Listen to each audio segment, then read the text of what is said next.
Hello friends, आज हम जिस मूवी को एक्सप्लेन करने वाले हैं उसका नाम है अबाउट टाइम, जो कि एक time travel based romantic movie है, जैसे कि हमारी लास्ट वीडियो की तरह।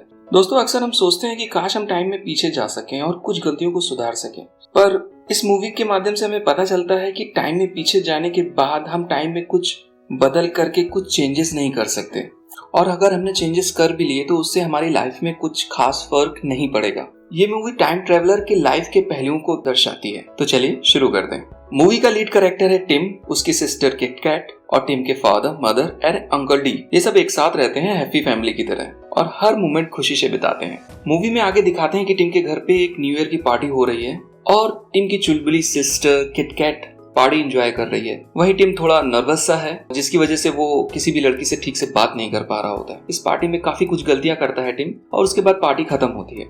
अगली सुबह उसके फादर उसे बताते हैं और यहाँ पता चलता है कि उसकी फैमिली के पास टाइम में ट्रेवल करने का पावर होता है, जिससे वो टाइम में पीछे जाके भी किसी भी गलतियों को सुधार सकते हैं।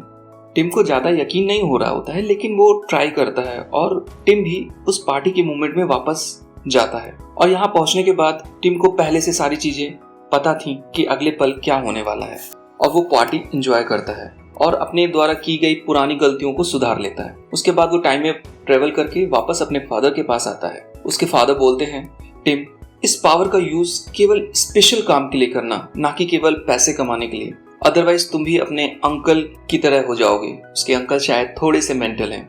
टिम बोलता है कि वो इस पावर से अपने ट्रू लव को पाना चाहता है। उसके फादर खुश होते हैं और मूवी आगे बढ़ती है। थोड़े दिनों के बाद समर वेकेशन के लिए उनके घर पर एक फैमिली आती है, जिसमें एक लड़की भी होती है जिसका नाम शेरलेट होता है। टिम उसको देख के मन ही मन में पसंद भी करने लगा होता है और टाइम में पीछे जाके उसको भी वही फीलिंग जगाने की कोशिश भी करता है, लेकिन कई बार ट्राई करने के बावजूद भी वो सक्सेस नहीं हो पाता है। उसे सीख मिलती है कि टाइम में ट्रेवल करके प्यार को जगाया नहीं जा सकता है, क्योंकि शेरलेट हर बार टिम को नए क्वेश्चन करती थी, जिसके बाद टिम उलझ जाता था। जितनी बार टिम टाइम में ट्रेवल करके आता, शेरलेट उसे उतने ही अलग क्वेश्चन पूछती थी। खैर, वो लोग वहां से चले जाते हैं। थोड़े दिनों के बाद टिम भी अपनी लॉ की स्टडी करने के लिए चला जाता है। अब हमें मूवी में आगे पता चलता है कि टिम एक कंपनी में काम करता है और अपने फादर के फ्रेंड के घर पे रहता है। फादर के फ्रेंड का नाम हैरी होता है, जो कि एक राइटर होते हैं और स्क्रीन प्ले वगैरह लिखते हैं। एक दिन टिम के फ्रेंड ने ब्लाइंड डेट पे जाने का फैसला लेते हैं।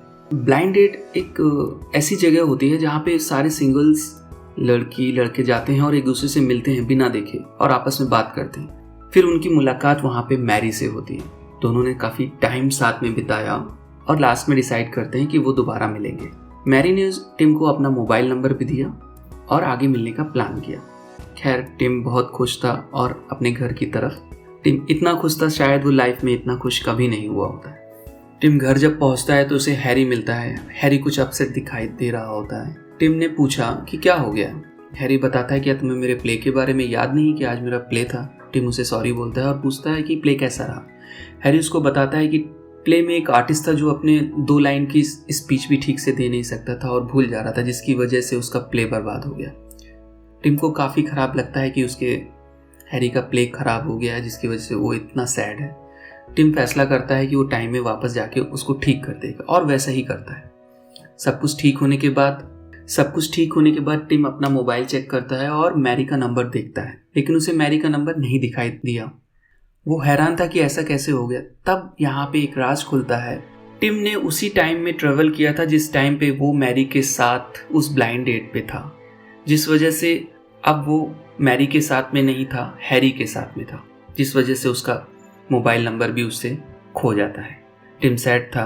अगली मॉर्निंग हैरी के साथ ब्रेकफास्ट की टेबल पे उससे मिलता है और ब्रेकफास्ट करता है। तभी उसकी नज़र एक न्यूज़पेपर के आर्टिकल पे जाती है, जहाँ पे मैरी के एक फेवरेट केट मॉस का फैशन शो के बारे में केट मॉस की गैलरी में जाता है और पूरा दिन वहाँ पे इंतज़ार करता रहता है। काफ़ी दिनों के बाद किट कैट भी उसका साथ देने के लिए वहाँ पहुँचती है और हम देखते हैं अचानक मैरी भी वहाँ पे आ जाती है। वो टिम को पहचान नहीं पाती है, क्योंकि आप जानते हैं जैसे कि टाइम ट्रेवल करने की वजह से वो हैरी के साथ चला गया था, ना कि मैरी के साथ में। टिम उससे बात करने की कोशिश करता है और उसे और उसकी फ्रेंड को कॉफ़ी पीने के लिए राजी कर लेता है। टिम यहाँ मैरी से पूछता है कि क्या उसका कोई बॉयफ्रेंड है। मैरी बोलती है हाँ। टिम शॉक हो जाता है और बोलता है कि तुम्हारा बॉयफ्रेंड नहीं हो सकता। मैरी बोलती क्यों, मेरा बॉयफ्रेंड क्यों नहीं हो सकता।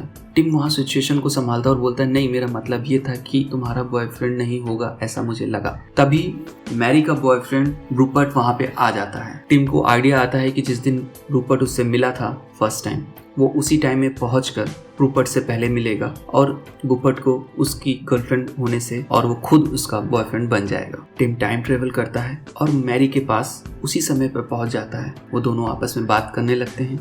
टिम को मैरी की सारी पसंद की चीज़ों के बारे में पता था, जिससे वो मैरी को इम्प्रेस करने में सफल हो जाता है और दोनों पार्टी से बाहर निकलकर जाने लगते हैं। वहाँ पे हमें रूपर्ट भी दिखाई देता है, लेकिन अब रूपर्ट का खेल खत्म हो चुका था। वो दोनों उस पार्टी से निकलकर किसी अलग जगह पे डिनर करने के लिए जाते हैं। दोनों एक दूसरे से काफ़ी घुल मिल जाते हैं और मैरी बताती कि वो एक रीडर है। दोनों अच्छा कॉन्वर्सेशन के बाद डिनर करके बाहर निकलते हैं और मैरी उससे पूछती है क्या उसे वो उसकी कार तक उसके घर के पास छोड़ेगा। यहाँ पे मैरी भी थोड़ा उससे फ्लर्ट कर रही होती है। दरअसल मैरी की कार उसके घर के पास खड़ी होती है। वो दोनों चलकर उसके घर तक पहुँचते हैं और यहाँ पे दोनों के बीच एक रिलेशन स्टार्ट हो जाता है। दोनों लोग अब लिव इन में रहना चालू कर देते हैं और टिम को ये टाइम इतना पसंद में आता, वो बार बार टाइम ट्रेवल करके मैरी से मिलता और अपने अच्छे पल को बिताता। दोनों की लाइफ अच्छी चल रही होती है। साथ में घर से निकलते हैं, अपने अपने ऑफिस जाते हैं, शाम को फिर से वापस आते हैं। टिम को टाइम ट्रेवल की शायद अभी जरूरत भी नहीं हो रही होती।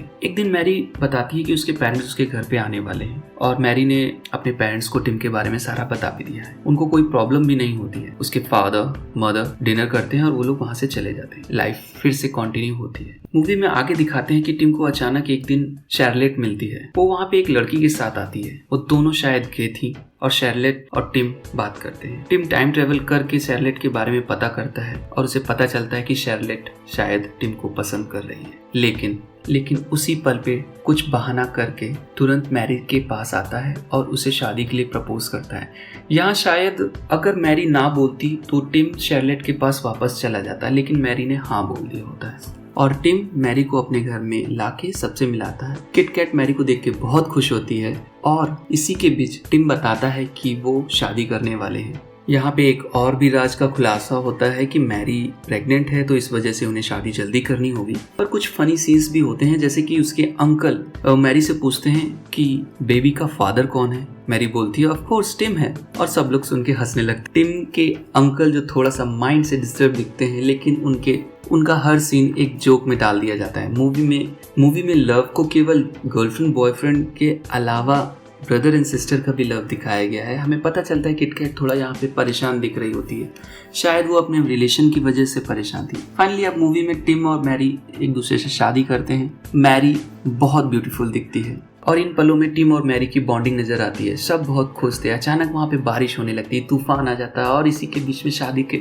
माहौल में सब लोग भीग रहे होते हैं, लेकिन सब लोग एंजॉय कर रहे होते हैं। किसी को भी बारिश की फिक्र नहीं होती है। टिम और मैरी नए घर पे शिफ्ट हो जाते हैं क्योंकि फैमिली बढ़ने लगी होती है। टिम और मैरी से सभी लोग उसके नए घर में मिलने के लिए आते हैं। तभी डोर पे नॉक होता है और हमें पता चलता है किटकैट का बॉयफ्रेंड जिमी, जो बताता है कि किटकैट का एक्सीडेंट हो गया है। वो लोग वहाँ से जाते हैं और देखते हैं कि किटकैट की हालत ठीक नहीं होती है। टिम जिमी से उस एक्सीडेंट के पहले का टाइम पूछता है कि जिस टाइम पे वो गाड़ी लेके निकली थी, और टाइम ट्रेवल करके किटकैट बचाने की कोशिश करता है टिम। यानी कि एक्सीडेंट के अगर पहले वो किटकैट के पास पहुंच जाएगा तो एक्सीडेंट नहीं होगा, लेकिन टिम किटकैट को कैसे भी बचा लेता है। लेकिन किटकैट अभी भी खुश नहीं होती है। यहाँ टिम और किटकैट बात करते हैं कि तुम्हारे साथ क्या हुआ है जो तुम इतना दुखी रहती हो। वो बोलती है शायद मैं फैमिली की एक फेलियर वन हूँ, जो हर फैमिली में शायद होता ही है कोई ना कोई। टिम उसकी हालत देखकर उसे अपना सीक्रेट बताता है और बोलता है कि उसके पास एक सुपर पावर है जिससे वो टाइम में पीछे जा सकता है। टाइम ट्रेवल का सीक्रेट बताने के बाद टिम उससे वादा लेता है कि वो किसी को नहीं बताएगा और कभी नहीं बताएगा।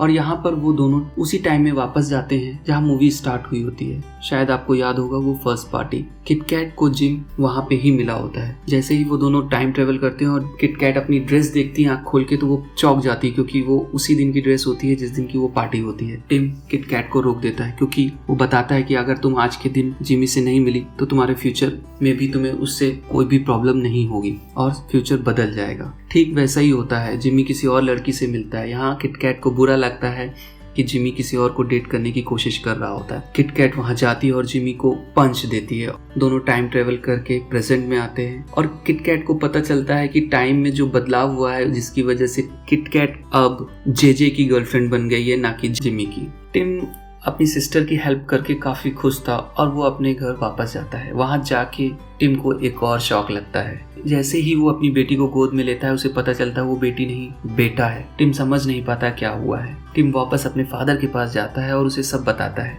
तो उसके फादर बोलते हैं, हाँ मैंने तुम्हें बताना भूल गया था, लेकिन अगर कोई भी न्यू बर्थ के पहले अगर तुमने टाइम ट्रेवल किया तो वो बेबी, जो भी न्यू बर्थ का बेबी होगा वो चेंज हो जाएगा और जितनी बार तुम टाइम ट्रेवल करोगे तुम्हें कोई अलग ही बेबी दिखाई पड़ेगा। तो तुम टाइम ट्रेवल करके किसी भी बर्थ के पहले नहीं जा सकते हो। टिम अब कुछ नहीं कर सकता था। उसने किट कैट के लिए जो भी किया वो उसी टाइम में वापस आ जाता है जहाँ पे उसका एक्सीडेंट हुआ होता है। लेकिन वो इस बार किट कैट को टाइम ट्रेवल के बारे में नहीं बताता है, बल्कि उसको समझाता है कि ये स्टेप लेना ठीक नहीं है और शायद किट कैट को समझ में आ जाता है। थोड़े दिनों के बाद टिम मैरी को एक सेकंड बेबी हुआ। टिम के फादर को कैंसर हो गया है और उसके घर के सारे लोग दुखी हैं और शायद वो ज्यादा दिन तक अब रह नहीं पाएंगे। टिम के फादर टिम को एक सीक्रेट बताते हैं जो मूवी में आगे पता चलेगा। सभी लोग वापस अपने अपने घर चले जाते हैं और अपनी लाइफ नॉर्मल जीने लगते हैं। टिम के डैड ने बताया होता है कि टाइम में गलतियों को एंजॉय करो, गलतियां हो जाएं टाइम में पीछे आओ और उन्हें सुधार लो। टिम भी अब यही करने लगा होता है। वो टाइम में पीछे आता है और हर गलती को सुधारता रहता है। हर दिन वो टाइम ट्रेवल करता है, हर दिन को 2 बार जीता है, एक बार सही और एक बार गलत। एट लास्ट टिम के फादर इस दुनिया से चले जाते हैं, लेकिन टिम अपने फादर से टाइम ट्रेवल करके मिलता रहता है, जिससे उसे ज्यादा दुख नहीं होता है क्योंकि वो हर रात अपने फादर से मिलता था। इन्हीं सब के बीच एक दिन मैरी टिम को अपने 3rd बेबी के लिए बात करती है और टिम के लिए ये डिसीजन बहुत टफ होता है क्योंकि वो जानता है अगर 3rd बेबी हो गया तो वो टाइम ट्रेवल करके पीछे जाएगा अपने फादर से मिलने, तो उसका बेबी चेंज हो जाएगा। जितनी बार भी टिम अपने फादर से मिलेगा उसको उसका बेबी चेंज मिलेगा, जैसा कि पहले टाइम ट्रेवल करने के बाद हुआ था। काफी सोचने के बाद टिम मैरी को हाँ बोल देता है। प्रेगनेंसी के लास्ट डेज में टिम अपने फादर से लास्ट टाइम मिलने जाता है और उन्हें सब बताता है कि वो अब नहीं मिलने आ पाएगा। वो और उसके डैड लास्ट टाइम मिलकर टाइम ट्रेवल करते हैं और टिम के बचपन की यादों को जीते हैं एक लास्ट टाइम। वो यादें जीने के बाद टिम अपनी प्रेजेंट की लाइफ में वापस आ जाता है और यहाँ मूवी के एंडिंग में टिम बोलता हुआ सुनाई देता है कि टाइम में पीके हम लाइफ को एंजॉय नहीं कर सकते। उस दिन को, उस टाइम को उसी टाइम में जीना पड़ेगा, तभी हम एंजॉय कर सकते हैं। तो दोस्तों शायद आपको भी पता चल गया होगा। Thank you for listening. Good bye.